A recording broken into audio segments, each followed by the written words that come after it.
Hello दोस्तों, veterans, नमस्कार।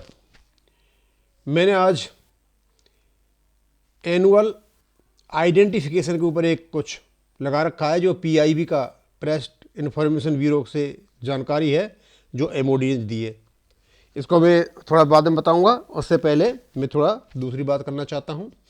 पहला तो ये कि जानकारी में आया है कहीं वीआरएस पर माननीय सुप्रीम कोर्ट ने कोई फैसला दिया है और कहा है कि बीआरएस वाले उन हकों को, उन एंटाइटलमेंट्स को क्लेम नहीं कर सकते जो पूरी सर्विस करके आते हैं। इसका मतलब सीधा साधा ये है कि इसका असर, इस जजमेंट का असर जो आर्मी के जो प्रीमेच्योर रिटायरमेंट वाले हैं उन पर पड़ेगा। अब क्योंकि ये कोई सिविलियंस केस में हुआ है, सिविल केस की नौकरी और आर्मी की नौकरी दोनों में फर्क होता है। अब देखो आगे भारत सरकार क्या करती है। हाँ, इतना ज़रूर है कि एक झलक ज़रूर मिली है कि ये एक बहुत बड़ा झटका है। दूसरा मैं आपको बताना चाहूँगा, जो नई कर व्यवस्था आई हुई है जिसमें 7 लाख तक की सीमा की छूट दे रखी है, उसके लिए एक भारत सरकार अपने पोर्टल पर एक नए प्रकार का कैलकुलेटर उपलब्ध कराने जा रही है, जिसके माध्यम से आपको ये पता चल जाएगा कि आपको पुराने कर व्यवस्था में फ़ायदा है या आपको नई कर व्यवस्था में फ़ायदा है। और ये इनका पता चल जाता है तो आप आसानी से उसका विकल्प चुन सकते हैं। ये विकल्प चुनने की आज़ादी जो कारोबारी हैं उनको केवल एक बार है, और जो सेवारत या पेंशनर जो हैं उनके लिए जब चाहें, नौकर पेशाओं के लिए ये आज़ादी दी हुई है। अब मैं आपको ये जो मेरे सामने कटआउट लगे हुए हैं, मैं आपको बताना चाहता हूँ कि 2 फरवरी को एमओडी ने, डीएसडब्ल्यू ने एक अपना नोटिस निकाला है।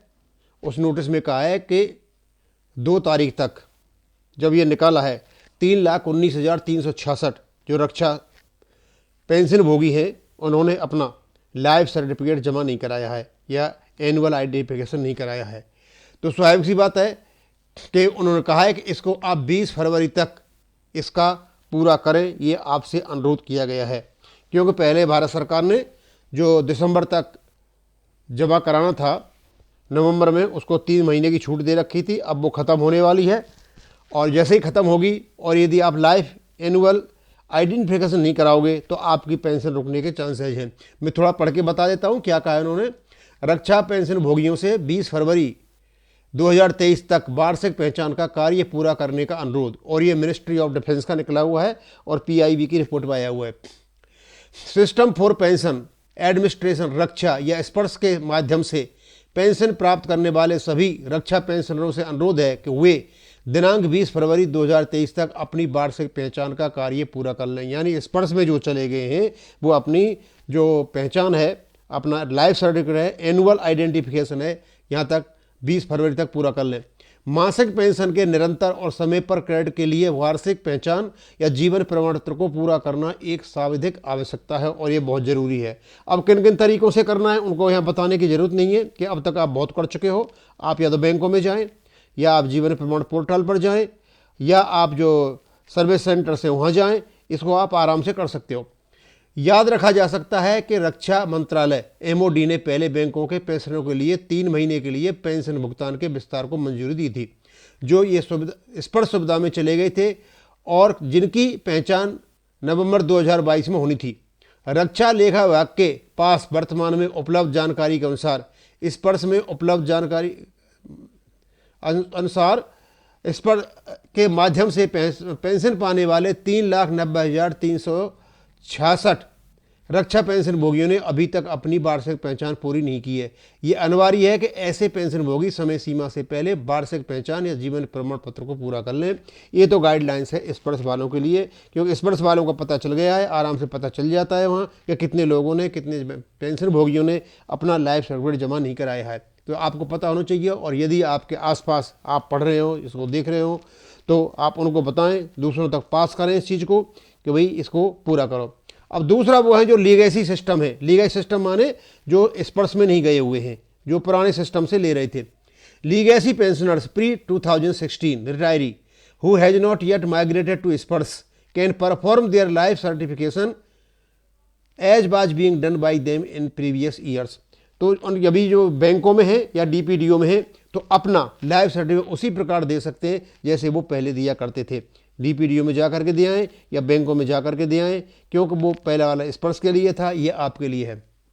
उन्हें कह रहे हैं वो, और यदि आप देना चाहते हो तो आप जीवन प्रमाण पत्र दें और they have to select respective sanctioning authority. और जीवन प्रमाण में जा करके आपकी पेंशन कहाँ कहाँ से आती है वो रेस्पेक्टिव जो सैंक्शनिंग अथॉरिटी है उसको चुनना पड़ेगा। तो ये बता रहे हैं authority defence joint CDA AF air force के लिए सुब्रतो पार्क, और डिफेंस PCDA P इलाहाबाद, और डिफेंस PCDA नेवी मुंबई, और disbursing authority as your respective pension disbursing bank और DPDO। और यदि सर्विस सेंटर पर जाते हो और यदि वहाँ चलते हो तो बैंक और DPDO जहाँ से पेंशन ले रहे हो उसको सेलेक्ट करें और अपना लाइफ सर्टिफिकेट आप जमा कर दें। ये बहुत ही इंपॉर्टेंट है, और यदि आप लाइफ सर्टिफिकेट जमा नहीं कराओगे तो आपको पेंशन रुक सकती है। और मैं बताना चाहूँगा आपको, मैंने इतने चार्ट डाले हैं और उन चार्टों से आपको पता चल गया होगा कि हमारी पेंशन के साथ कितनी खिलवाड़ हुई है। अब मैं भी बनाते बनाते थक गया। मैं सोचा मैं थोड़ा सा, आप भी पढ़ते पढ़ते थक गए होंगे, आपको गुस्सा आता होगा, मुझे भी गुस्सा आता है कि मतलब ये किया तो क्या किया है। अब देखें, अभी तो हमारे पास ऐसी कोई सूचना है नहीं कि ये क्या कर रहे हैं, लेकिन ऐसा हो नहीं सकता कि सारे जो पूर्व सैनिक हैं उनके पत्र जाएं और उन पर कोई विचार न हो। कोई न कोई विचार तो वहाँ चल ही रहा होगा। अब ये जो लापरवाही हुई है ये नेचुरली हमारे जो CDA हैं, जो ब्यूरोक्रेट्स हैं, उनकी ओर से है। हम किसी और को क्यों दोष दें, क्योंकि सारा का सारा खेल तो इन्हीं का ही किया हुआ है। अब मैं इसको यहीं ख़त्म करूँगा। थैंक यू, धन्यवाद।